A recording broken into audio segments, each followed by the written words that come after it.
what are you doing different to not fall back in that trap? Good question.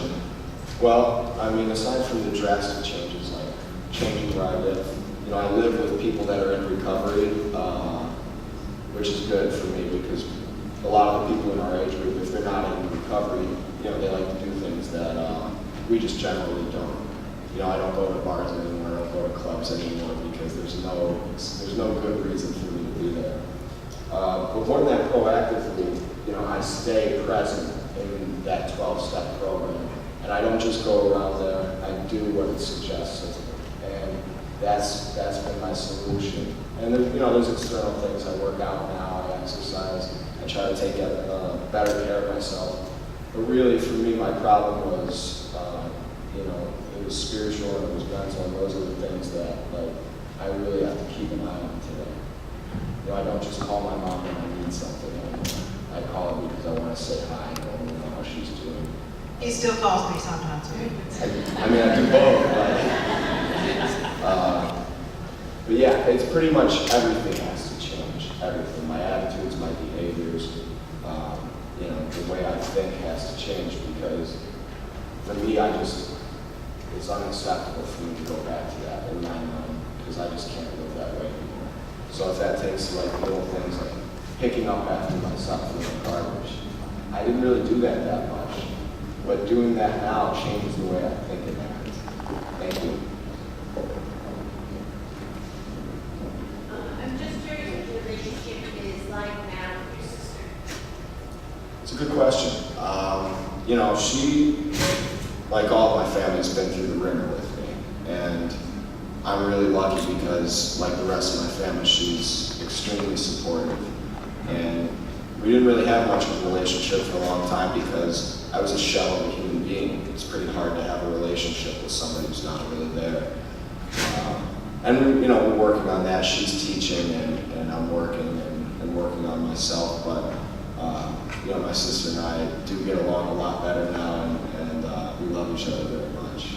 Thank you. Yes. This is for Lori.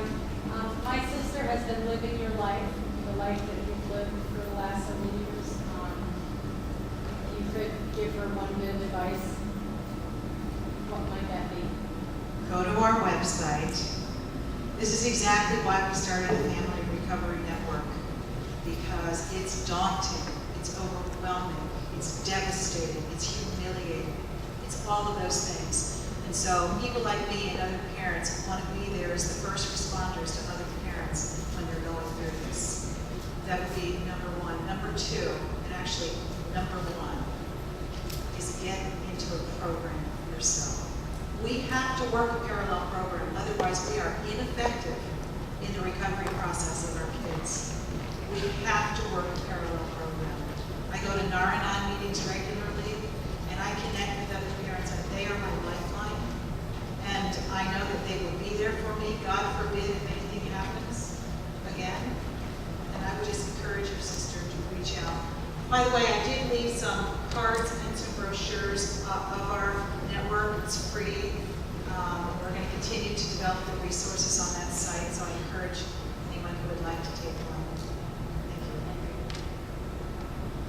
Thank you. One last question, and then I know everybody's probably anxious for a little break before we continue. I've been in the field of mental health for 40 years, and I have yet to find a real solution to be helpful to people like yourself. I wonder if you could give us some advice about what we can do that's relevant and meaningful for you. For me or my mother? Was that for my mother? Okay.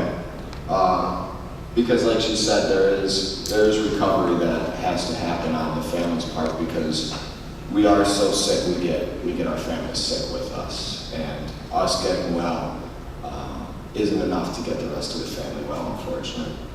The solution for me, and as far as mental health goes, I'll say most of the addicts I know are not just addicts as far as mental health goes. There's usually co-occurring diagnoses, dual diagnosis.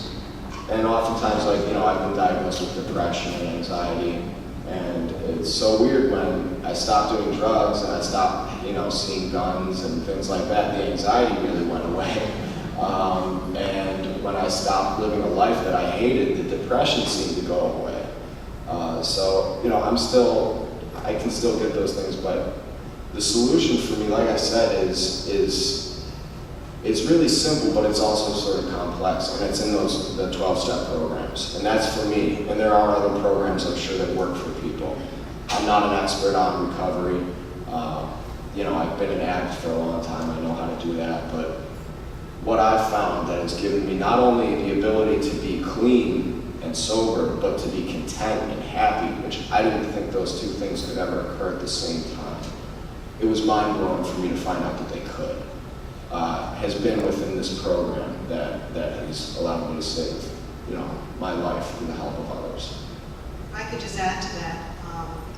From my perspective, now that I'm working on a totally volunteer basis at the Needle Exchange program, coming into contact with many young people who are addicted, many of them to opiates and heroin, it doesn't really matter.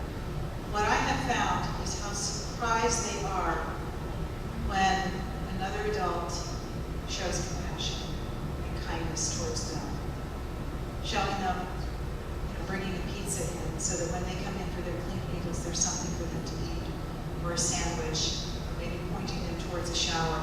That simple act of kindness sometimes is enough to open up the door to start building trust. They are so used to being treated as the scourge in our communities, and that has to stop. Again, I just want to reiterate why they started and why they can't stop are two different things. Substance abuse is a choice. Addiction is a disease.